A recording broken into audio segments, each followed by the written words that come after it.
सगळ्या संसारामध्ये सहयोग जर पसरला तर सगळं जग जर सहयोगात आलं असं माझं स्वप्न आहे, तर काय मजा येईल ते सांगा.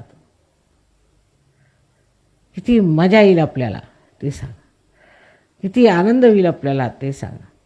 तेव्हा शक्यतो सहयोग वाढवत जायचा, आगाऊपणा करायचा नाही, दिखाऊपणा करायचा नाही.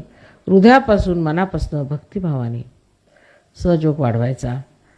ते अत्यंत सोपं आहे. त्याला काहीही तुम्हाला खर्च करावा लागणार नाही, पैसे द्यावे लागणार नाही. फक्त हृदयाने केलेलं एक फार सुंदर कार्य आहे आणि त्याचं यश आणि त्याची कीर्ती दिगंतात जाणार आहे.